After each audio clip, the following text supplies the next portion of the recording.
সুপ্রিয় শিক্ষার্থী বন্ধুরা, আসসালামু আলাইকুম। নতুন আরও একটি ভিডিওতে আপনাদের স্বাগতম।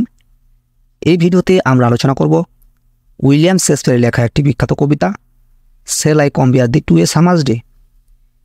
এটি শেক্সপিয়ারের 164টি সনেটের মধ্যে 18 নম্বর সনেট। তা এই কবিতার অন্য নাম হচ্ছে সনেট 18। তো শিক্ষার্থী বন্ধুরা, এই পুরো ভিডিওটি দেখলে আপনারা এই কবিতার লাইন বাই লাইন বাংলা অর্থ, themes, symbols, summary, word meaning এবং এই কবিতার মোস্ট ইম্পর্ট্যান্ট ব্রিফ কোয়েশ্চেন সম্পর্কে জানতে পারবেন, যা আপনাদের পরীক্ষায় অনেকটা হেল্পফুল হবে। তো চলুন শুরু করা যাক। Shall I compare thee to a summer's day. আমি কি তোমার তুলনা গ্রীষ্মের দিনের সাথে করব? Thou art more lovely and more temperate. তুমি তো তার চেয়েও সুন্দর ও শান্ত। Rough winds do shake the darling birds of May মাসের প্রিয় কুড়িগুলোকে ঝড়ো বাতাস কাঁপিয়ে দেয়। And summer's lease hath all too short a date. আর গ্রীষ্মের সময়ও বেশি দিন স্থায়ী হয় না। Sometimes too hot the of heaven shines. কখনো কখনো সূর্যের তাপ খুব বেশি হয়।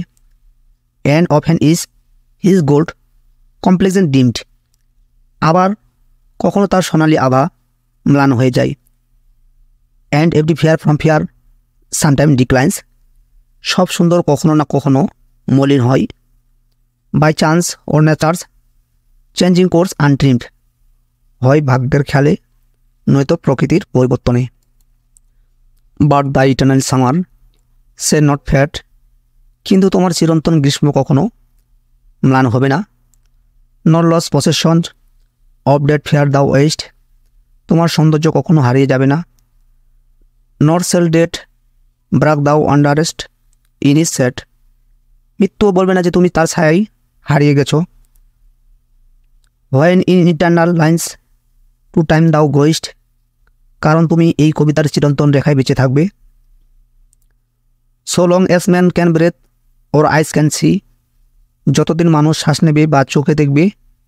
So long lives is this and this gives life's to thee. ততদিন এই কবিতা থাকবে আর তোমাকে জীবিত রাখবে। তো বন্ধুরা, এখন জানবো এই কবিতার কিছু মেন থিম সম্পর্কে। এই কবিতার মেন থিম হচ্ছে দ্য পাওয়ার অফ পোয়েট্রি, অর্থাৎ কবিতার শক্তি। কবিতার মাধ্যমে সৌন্দর্য ও ভালোবাসাকে চিরন্তন করা সম্ভব। কবি মনে করেন তার কবিতা প্রেমিকাকে অমর করে রাখবে। এরপর থিম দ্য ট্রান্সিয়েন্স অফ বিউটি, অর্থাৎ সৌন্দর্যের ক্ষণস্থায়ী। প্রকৃতির সৌন্দর্য ও মানুষের রূপ সময়ের সাথে হারিয়ে যায়। গ্রীষ্ম সুন্দর হলে চিরস্থায়ী নয়, ঠিক যেমন মানুষের শারীরিক সৌন্দর্য। এরপর থিম ইমর্টালিটি থ্রু আর্ট, শিল্পের মাধ্যমে অমরত্ব। কবিতার মাধ্যমে প্রেমিকা চিরকাল জীবিত থাকবে, কারণ যতদিন এই কবিতা পড়া হবে ততদিন তার সৌন্দর্য অমর থাকবে। এরপর থিম ব্যবহার করা হচ্ছে লাভ অ্যান্ড অ্যাডমিরেশন, ভালোবাসা ও প্রশংসা। কবি তার প্রেমিকার প্রতি ভালোবাসা ও প্রশংসা করেছেন এবং তার সৌন্দর্যকে প্রকৃতির চেয়েও শ্রেষ্ঠ বলেছেন। তো বন্ধুরা, চলুন এই কবিতায় যে সিম্বলগুলো ব্যবহার করা আছে সে সম্পর্কে আলোচনা করা যাক। এই কবিতায় সিম্বল ব্যবহার করেছে সামার্স ডে, অর্থাৎ গ্রীষ্মের দিন। গ্রীষ্মের দিন সৌন্দর্য, উষ্ণতা ও জীবনের প্রতীক, কিন্তু এটি ক্ষণস্থায়ী।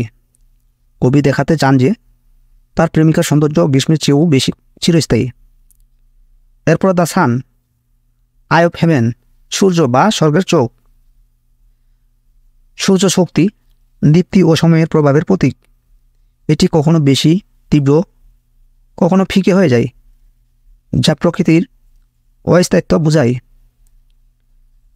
এরপরে সিম্বল ইটার্নাল সামার, চিরন্তন গ্রীষ্ম। চিরন্তন গ্রীষ্ম চিরযৌবন, ভালোবাসা ও সৌন্দর্যের প্রতীক, যা কখনো ম্লান হবে না। এরপরে ডেড সেটস, মৃত্যু ছায়া। মৃত্যুর ছায়া, নশ্বরতা ও বিস্মৃতির প্রতীক। কবি বলেন কবিতার মাধ্যমে তার প্রেমিকা মৃত্যুর নিয়ন্ত্রণের বাইরে থাকবে। এরপরে পোয়েট্রি, কবিতা। কবিতা অমরত্ব ও শিল্পের শক্তির প্রতীক। কবি দেখাতে চান যে তার লেখার মাধ্যমে প্রেমিকার সৌন্দর্য চিরকাল বেঁচে থাকবে। তো বন্ধুরা, চলো না এই পুরো কবিতাটি সামারাইজ করা যাক। শেক্সপিয়ারের সনেট 18 প্রাকৃতিক সৌন্দর্যের ক্ষণস্থায়িত্ব এবং কবিতার মাধ্যমে অমরত্ব লাভের ধারণা নিয়ে লেখা। কবিতার শুরুতে কবি প্রথমে প্রশ্ন করেন, আমি কি তোমার তুলনা গ্রীষ্মের দিনের সাথে করব? কিন্তু সাথে সাথে তিনি বলেন যে তার প্রিয়জন গ্রীষ্মের চেয়েও সুন্দর এবং শান্ত। গ্রীষ্মের কিছু ত্রুটি রয়েছে, এটি কখনো খুব গরম হয় এবং ঝড়ো বাতাস ফুলগুলোকে কাঁপিয়ে দেয়। তাছাড়া গ্রীষ্মের সময় খুব কম এবং প্রকৃতির পরিবর্তনের সাথে এটি শেষ হয়ে যায়। সুতরাং গ্রীষ্মের সৌন্দর্য যেমন ক্ষণস্থায়ী, তেমনই মানুষের শারীরিক সৌন্দর্যও ক্ষণস্থায়ী। এরপর কবি সূর্যের ত্রুটিগুলো তুলে ধরেন। কখনো সূর্য খুব গরম, আবার কখনো মেঘের কারণে তার দীপ্তি ফিকে হয়ে যায়।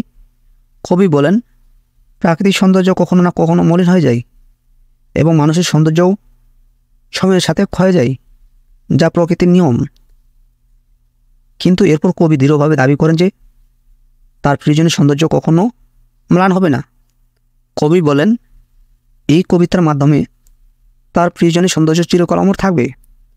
কবি অঙ্গীকার করেন যে যতদিন মানুষ শ্বাস নেবে বা চোখে দেখবে, ততদিন তার প্রিয়জন কবিতার মাধ্যমে জীবিত থাকবে। মৃত্যুও তাকে ছিনিয়ে নিতে পারবে না, কারণ কবিতা তার সৌন্দর্য চিরকাল বাঁচিয়ে রাখবে।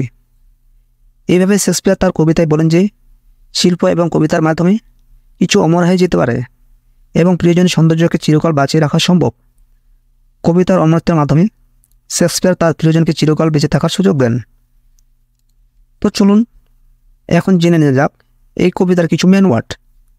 এখানে কম্পেয়ার মানে তুলনা করা, টেম্পারেট মানে মৃদু বা শান্ত, রাফ মানে রুক্ষ বা খাট, লিস মানে সময়সীমা, ডিক্লাইন মানে অবনীত হওয়া বা হ্রাস পাওয়া, ইটার্নাল মানে চিরন্তন বা অবিনশ্বর, ব্রাক মানে আত্মপ্রশংসা করা, ইমর্টাল মানে অমর, ব্রেথ মানে শ্বাস, লাইন মানে প্রদ্বল লাইন, সাইন মানে দীপ্তি বা ঝলক, ফেয়ার মানে সুন্দর, গোল্ড মানে সোনা, ডিম্প মানে মালান হওয়া, চান্স মানে সুযোগ বা ভাগ্য, নেচার মানে প্রকৃতি, সেট মানে ছায়া, গ্রো মানে বৃদ্ধি পাওয়া, টাইম মানে সময়, লিপ মানে বাঁচা।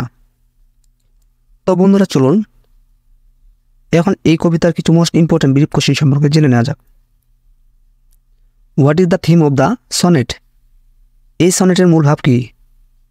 The theme of the sonnet is the eternal beauty of poetry. এই সনেটের মূল ভাব হলো কবিতার অমর সৌন্দর্য। The poet says that poetry can make beauty last for ever. কবি বলেছেন যে কবিতার সৌন্দর্যকে চিরস্থায়ী করতে পারে।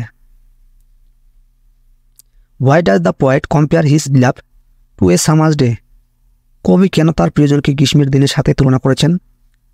The poet compares his love to a summer's day because summer's is beautiful but it does not last long. কবি তার প্রিয়জনকে গ্রীষ্মের দিনের সাথে তুলনা করেছেন কারণ গ্রীষ্ম সুন্দর হলেও তার দীর্ঘস্থায়ী নয়। However his beloved's beauty will last for ever in poetry. কিন্তু তার প্রিয়জনের সৌন্দর্য কবিতার মধ্যে চিরকাল থাকবে। How is the beloved more lovely and temperate than summer? কীভাবে তার প্রিয়জন গ্রীষ্মের চেয়ে বেশি সুন্দর ও মৃদু? The beloved is more lovely and temperate because summer can be too hot, too windy or too short, but the beloved's beauty is perfect and eternal.